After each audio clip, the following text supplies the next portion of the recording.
Assalamualaikum warahmatullahi wabarakatuh. Allahumma sholli ala Sayyidina Muhammad wa ala ali Sayyidina Muhammad. Pemirsa yang berbahagia, marilah kita simak ceramah dari Buya Ar-Razi Hashim dengan tema Hakikat Ruh. Sebelumnya admin berpesan, marilah kita perbanyak sholawat minimal 1000 kali sehari, agar hidup kita penuh barokah dan mendapatkan syafaat kelak. Selamat menyaksikan. Assalamualaikum warahmatullahi wabarakatuh. Alhamdulillah rabbil alamin. Alladzi khalaqana wa khalaqal alamin. Amma ba'du, sahabat dimulakan Allah. Abu Hurairah dalam hadis Imam Bukhari bercerita, suatu kali ketika kami duduk-duduk bersama Nabi dan Nabi bersandar. Jadi Nabi suka bersandar dan orang yang santai. Bersandar di asibin lahu. Asib ini sejenis kayu yang Nabi biasa menyandar kepada kayu tersebut. Di saat Nabi sedang santai, tiba-tiba orang-orang Yahudi lewat di depan komplek Masjid Madinah. Ini pertanda bahwa kehidupan majmuk terjadi di kota Madinah. Maka disebut kota itu Madinah karena di dalamnya ada kemajmukan. Lalu orang-orang Yahudi yang suka kritis ini, mereka berbisik-bisik, tapi suaranya terdengar sampai ke depan masjid. Apa kata mereka? Salu, tanyalah, teslah Muhammad. Tes tuh dia tuh, ya. Tes dengan pertanyaan yang kira-kira nggak bisa jawab. Apa kata yang lain? La tas'alu, ya, bisyai'il ladzi takrahunahu. Jangan kamu tanya dia dengan sesuatu yang jika dia jawab, kalian nanti kecewa. Kenapa? Dia lebih pintar dari Nabi Musa, kira-kira begitu. Akhirnya ada yang nekat bertanya kepada Nabi Sallallahu Alaihi Wasallam. Lalu mereka bertanya, ya, tentang ruh. Ya Abul Qasim, marruh. Wahai Abu Qasim, apa itu hakikat dari ruh? Lalu Nabi SAW terdiam sejenak, menunggu wahyu dari Allah Subhanahu Wa Taala. Karena ternyata asbab orang ini bertanya, turunlah wahyu. Wahyu risalah tidak turun dengan sesuka Nabi, tapi wahyu kenabian dapat turun kapanpun Nabi mau. Karena Nabi dekatnya dengan Allah seperti qaba qausaini aw adna, lebih dekat lagi. Turunlah surat Al-Isra yang berbunyi yas'alunaka 'anir ruh. Mereka orang-orang Yahudi bertanya kepada engkau hai Muhammad mengenai hakikat ruh. Kita sebut bahasanya roh, ya. Lalu apa kata Allah Ta'ala? Qulir ruh min amri rabbi. Katakan hai Muhammad, hakikat roh itu adalah amru rabbi, min amri rabbi. Apa arti min amri rabbi? Amr, perintah. Perintah itu dari kalam Allah. Kalam Allah dari hembusan Allah. Maka hakikat ruh itu adalah kalam Allah atau hembusan Allah Subhanahu wa Ta'ala. Jika mereka bertanya tentang hembusan Allah Subhanahu wa Ta'ala, maka ini menjadi urusan Allah, rahasia Allah, menjadi khazanah Allah Subhanahu wa Ta'ala. Wa ma utitum minal ilmi illa qalila. Namun kalian tidak diberi tentang penguasaan hal ini, tentang hakikat ruh, kecuali sedikit.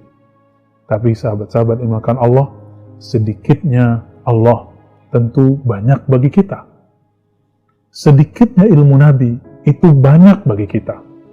Seperti sedikitnya harta orang kaya sekarang bisa membangun 10 masjid.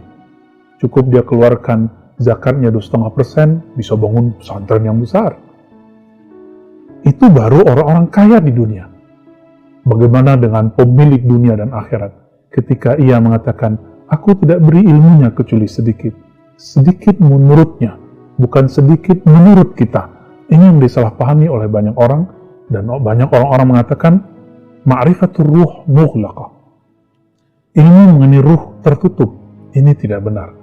Imam Al-Ghazali dalam Ihya Ulumuddin membahas hal itu. Di jilid ketiga beliau membahas tentang ajaibul qalb, keajaiban-keajaiban kalbu yang merupakan pengantar untuk mengetahui ruh. Imam Ibn Arabi menulis banyak kitab khidmat untuk ma'rifatul ruh. Kitab Al-Futuhat Al-Makkiyah, lebih dari 500 bab semuanya adalah khidmat untuk mengetahui ruh. Beliau juga punya kitab-kitab yang lain, begitu juga Imam Ibn Sab'in, imam-imam yang lain. Namun karena mereka berani membuka, akhirnya mereka dituduh sebagai orang-orang yang zindik. Tentu teman-teman, kita juga akan khawatir kita dituduh zindik. Cuma karena ini adalah akhir zaman. Dulu Imam Al-Hakim At-Tirmizi hanya menulis satu jilid kecil, untuk zaman itu adalah jilid kecil. Kitab yang judul Khatmul Aulia adalah ilmu untuk ma'rifatul ruh, mengenal ruh. Tapi di zaman itu beliau dianggap zindiq. Padahal Imam Al-Hakim At-Tirmizi semasa dengan Imam Tirmizi, ahli hadis, pernah semasa dengan Imam Bukhari, Imam Muslim, dan imam yang lain. Tapi umur beliau lebih panjang dan wafat di abad keempat Hijriah.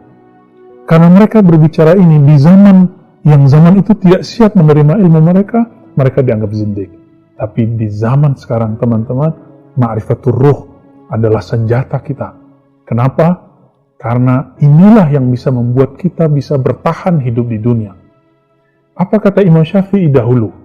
Karena di zaman itu virus-virus qalbu tidak terlalu banyak. Tapi beliau sudah bosan melihat dunia. Kata Imam Syafi'i. Begitu juga Imam Thawri. Kalau bukanlah karena ada tahajud, membaca Quran, sholat di masjid, ada haji umroh, ada majelis ilmu, tidaklah aku mau hidup di dunia. Itu sebabnya Imam Syafi'i karena telah merasa selesai tugasnya, maka beliau mulai sakit-sakitan. Dan tidak lama beliau dipanggil oleh Allah, sedangkan umurnya belum melewati 60 tahun. Imam Syafi'i mengatakan kenikmatan-kenikmatan di dunia itu ada dalam simbol-simbol yang tadi yang menghantarkan orang kepada mengenal ruh.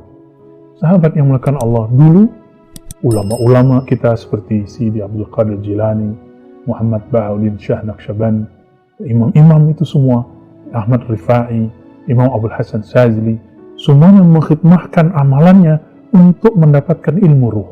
Setelah itu mereka menulis kitab tentang ruh. Kitab-kitab itu dengan sanad guru-guru kita sekarang dapat kita baca, kita talakikan, kita ambil, walaupun kita tidak mampu melakukan amalan seperti mereka. Kita tidak mungkin mencapai iman sehebat mereka, tapi kita sangat mungkin mendapatkan ma'rifatul ruh dengan gabungan semua kitab-kitab mereka itu melebihi satu orang dari mereka. Ini sangat mungkin. Namun iman kita tidak mungkin melebihi mereka. Amalan kita tidak mungkin melebihi mereka. Bayangkan, seperti Sidi Abdul Qadir Jilani, lebih dari 20 tahun beliau sholat subuh itu dengan wudhunya sholat isya. Artinya setelah isya beliau tidak tidur lagi. Beliau zikir, supaya mendapatkan rahasia mengenai ma'rifatul ruh. Imam Al-Ghazali sudah mempunyai tempat posisi yang sangat strategis di kota Baghdad, dipercaya oleh Sultan. Kemudian beliau juga menjadi profesor hebat di Nizamiyah Baghdad. Tapi beliau tinggalkan itu, lalu berkhalwat, berriyadah, bermakrifat selama 10 tahun di atas menara di salah satu kota di Syam. Untuk apa? Untuk mencari ilmu ini.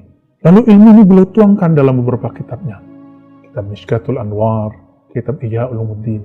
Sekarang kita hanya perlu membukanya dan mengkajinya. Masalahnya, maukah kita membukanya? Maukah kita mengkajinya? Maka di situ kita akan mendapatkan hal-hal yang berkaitan mengenai apa itu ruh. Teman-teman yang mengenal Allah, terlepas dari itu semua, inti dari mengenal ruh adalah mengenal kalam Allah, mengenal hembusan dari Allah Subhanahu wa Ta'ala. Karena ilmu ini sangat sensitif, harus mengambil kepada ahlinya. Khawatir jika salah mengambil, orang merasa dirinya bagian dari Allah, sehingga dia merasa dirinya Allah. Inilah yang terjadi pada zaman dahulu ketika Syekh Nuruddin Ar-Raniri di Aceh mengkritisi pengikut Hamzah Fansuri, mengkritisi beberapa pengikut Syamsuddin Sumatrai ketika mereka mengatakan wujuduna wujudullah, karena mereka salah menerjemahkan kata ruh. Lalu mereka mengatakan wujud kami adalah wujud Allah. Ini yang disebut ittihad hulul, ajaran manunggaling kaulo gusti yang tidak sesuai dengan faktanya. Mereka masih sadar tapi mengatakan kami adalah Allah.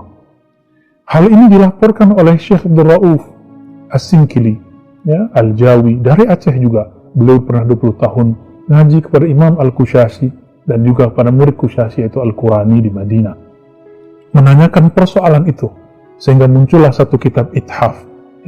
Dari kitab tersebutlah dijawab oleh Imam Al-Qurani. Jika mereka mengatakan ini sesuai dengan apa yang mereka alami dalam ruhaninya, maka mereka tidaklah zindiq. Tapi jika mereka mengatakan ini hanya tasannu'an, diada-adakan, dirasa-rasakan, bukan benar-benar dia mengalami itu, maka mereka telah zindik dan mulhid. Maka teman-teman, karena Allah, meskipun ilmu ini boleh dibuka, tapi jangan salah membuka. Meskipun ilmu ini boleh dipelajari, tapi belajarlah kepada yang ahli.